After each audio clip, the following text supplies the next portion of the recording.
Hello friends, मैं हूं सुदर्शन प्रकाश और आप देख रहे हैं यूट्यूब चैनल गुरु चकाचक।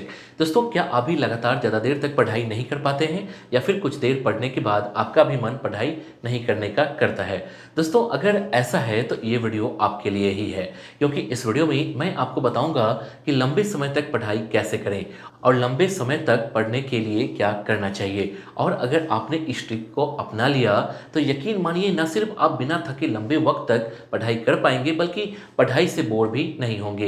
लेकिन उसके लिए आपको कुछ पॉइंट नोट करना पड़ेगा, जिस पर आगे हम डिटेल से बात करेंगे और आपको बताएंगे कि कैसे उन टॉपिक पर अमल करके आप लंबे वक्त तक पढ़ाई कर सकते हैं। तो चलिए पहले पॉइंट से वीडियो की शुरुआत करते हैं और जानते हैं अपने फ़ोन को खुद से दूर रखें। दोस्तों, मोबाइल आज के समय में हर स्टूडेंट की ज़रूरत बन गई है और मोबाइल रखना भी चाहिए। लेकिन कई बार यही मोबाइल स्टूडेंट के लिए मुसीबत का कारण भी बन जाता है। आज के समय में हर स्टूडेंट हमेशा अपने हाथ में मोबाइल लिए रहते हैं और मोबाइल में एक नोटिफिकेशन आते ही तुरंत उसे खोलकर देखते हैं। लेकिन दोस्तों, आप सोचिए कि आप पढ़ाई कर रहे हो और बार बार आपके मोबाइल पर नोटिफिकेशन आ रहा हो और बार बार उसे खोलकर देख रहे हो, इससे आपका ध्यान भटकेगा और हो सकता है कि कुछ देर बाद आपका पढ़ाई से ध्यान हट जाए और आप पढ़ना छोड़कर मोबाइल में बिजी हो जाएं। इसलिए दोस्तों, पढ़ते वक्त या तो मोबाइल से खुद को दूर रख दें या फिर साइलेंट कर दें, ताकि आपको कोई डिस्टरबेंस ना हो। इसके बाद जानते हैं पढ़ने से पहले अच्छा खाना खाएं।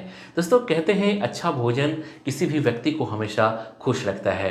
आप खुद सोचिए कि आप पढ़ने के लिए बैठे हैं लेकिन आपका पेट खाली है, यानी कि आपको भूख लगी है, तो आप कब तक पढ़ाई पर अपना ध्यान केंद्रित कर पाएंगे।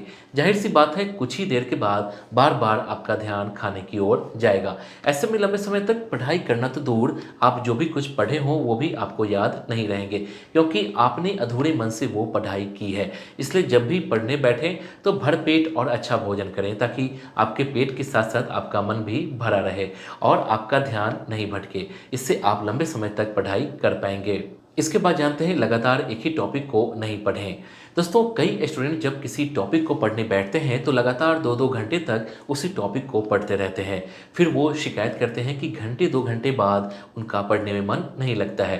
दोस्तों, दरअसल ये तब होता है जब आप लगातार किसी एक ही टॉपिक को पढ़ रहे होते हैं। दोस्तों, ये बेसिक साइकोलॉजी है कि किसी भी काम को अगर आप लगातार करते रहेंगे तो आप उससे बोर हो जाएंगे।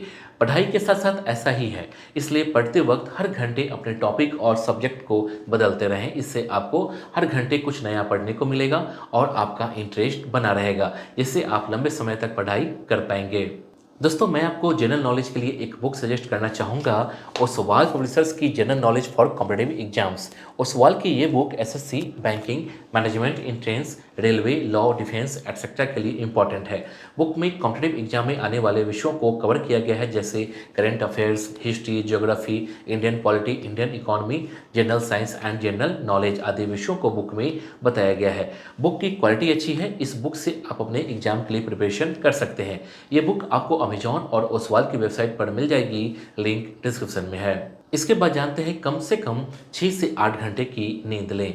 दोस्तों, आजकल के युवाओं की सबसे बड़ी समस्या ये है कि वो देर रात तक जागते रहते हैं और फिर अगली सुबह उन्हें कॉलेज या ट्यूशन जाना होता है, जिसकी वजह से उनकी नींद पूरी नहीं हो पाती है और फिर वो पूरा दिन उबासी लेते रहते हैं। इससे ना तो वो क्लास में ध्यान लगाकर पढ़ पाते हैं और ना ही घर में ठीक से पढ़ पाते हैं। जाहिर सी बात है, अगर आपकी नींद पूरी नहीं होगी तो आपको उबासी भी आएगी और जब आप बैठेंगे तो आपको नींद भी आएगी। इसलिए कहा जाता है कि हर स्टूडेंट को कम से कम 6 से 8 घंटे की नींद तो लेनी ही चाहिए, क्योंकि अगर आप नींद पूरी कर लेंगे तो आपका दिमाग फ्रेश रहेगा और आप लंबे समय तक पढ़ाई कर पाएंगे।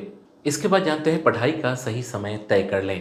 दोस्तों, हर स्टूडेंट की दिनचर्या अलग होती है या फिर हर किसी के घर का माहौल अलग होता है। इसलिए हर स्टूडेंट को उसकी सुविधा के अनुसार उस वक्त पढ़ना चाहिए जब आपको कोई डिस्टर्ब करने वाला ना हो। दोस्तों, ये समय दिन में या शाम में, रात में या फिर सुबह सुबह हो सकता है। इसलिए हर स्टूडेंट को अगर लंबे वक्त तक पढ़ाई करनी है तो इस बात का भी ध्यान रखना जरूरी है कि जब आप पढ़ाई कर रहे हो तब आपको कोई डिस्टर्ब ना करे। और अगर बिना डिस्टर्ब के आप पढ़ाई करेंगे तो लंबे वक्त तक पढ़ भी पाएंगे और आपको समझ में भी ज़्यादा आएगा। तो दोस्तों, इस वीडियो के लिए बस इतना ही। उम्मीद करता हूँ कि आपको ये वीडियो पसंद आई होगी। आपको नेक्स्ट वीडियो किस टॉपिक पर चाहिए आप हमें कमेंट कर बता सकते हैं। वीडियो को लाइक और चैनल को सब्सक्राइब जरूर कीजिए। Thank you.